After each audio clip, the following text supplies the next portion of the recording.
Данный салон построен в соответствии с требованиями завода-изготовителя. Может вместить практически весь модельный ряд группы коммерческих автомобилей, группы ГАЗ. Здесь же наши гости, наши клиенты могут получить полную информацию о достоинствах автомобиля, консультацию и технических возможностях. Я без всякого преувеличения хотел бы сказать, что сегодняшнее событие важно не только для вас, не только для всего коллектива торгово-транспортной компании, но также оно очень важно для всего многотысячного завода ГАЗ.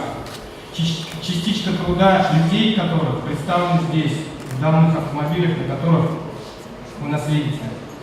Я хотел бы сказать, что несмотря на довольно короткий срок наших отношений с торгово-транспортной компанией, мы работаем на протяжении 2 лет, данная компания зарекомендовала себя как надежный партнер, стремящийся к постоянному развитию дилера и уверенный торговый коллектив.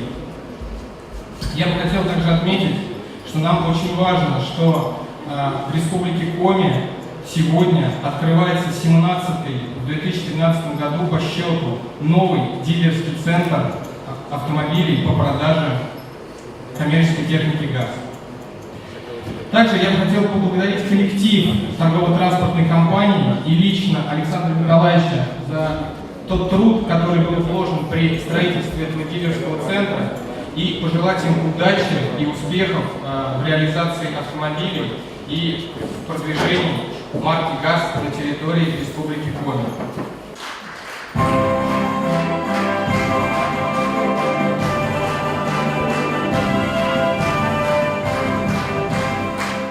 Наступает самый ответственный момент. Торжественное вручение сертификата официального дилера.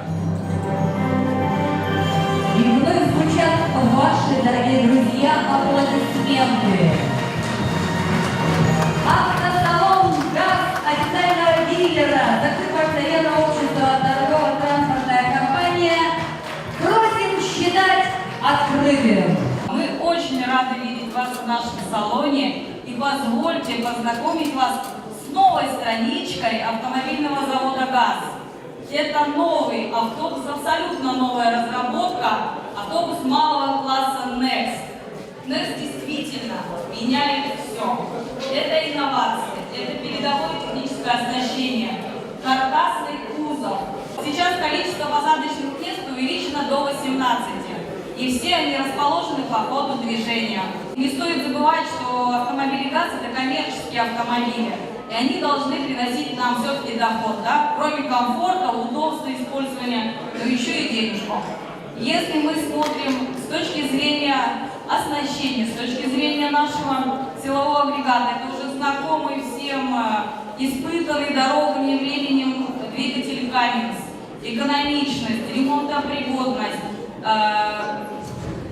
большой межсервисный интервал. Все это позволяет увеличить прибыль, доходность нашего маленького бизнеса. Начиналось все у нас 15 лет назад.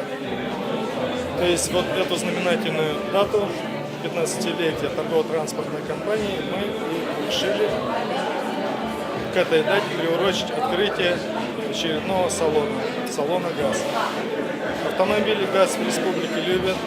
При выборе коммерческого транспорта, а это обычный малый и средний бизнес, очень пристальное внимание уделяют как доступности и надежности автомобиля, так и качеству и возможности обслуживания данной техники. Поэтому мы построили довольно крупный салон, в котором может поместиться практически весь модельный ряд, выпускаемый группой ГАЗ, чтобы наши посетители могли воочию убедиться в достоинствах автомобиля, чтобы специалисты могли их проконсультировать здесь по любым вопросам. Сервисный центр торгово-транспортной компании, который находится здесь же, на этой территории, буквально за спиной, располагает довольно мощной технической базой, то есть это порядка 16 постов, плюс электроцех, агрегатный, моторный цех и так далее, своя автомойка с очистными сооружениями. То есть мы можем произвести ремонт любой сложности данных автомобилей. Кроме того, можем дополнить дополнительным оборудованием автомобиля марки ГАЗ. Это газобаллонное оборудование, GPS, тахографы, ну и фактически бибас, то есть подогреватели. То есть фактически любое оборудование, которое необходимо водителю в дальней дороге, мы можем установить в этом сервисном центре. Ну и хотелось бы в данной ситуации поблагодарить наших гостей, которые сегодня в довольно большом количестве здесь присутствуют. Здесь присутствуют и строители, которые строили это здание, и представители администрации, которые помогали нам строить это здание, газовики, энергетики. То есть довольно много людей, которые помогали именно создавать этот центр.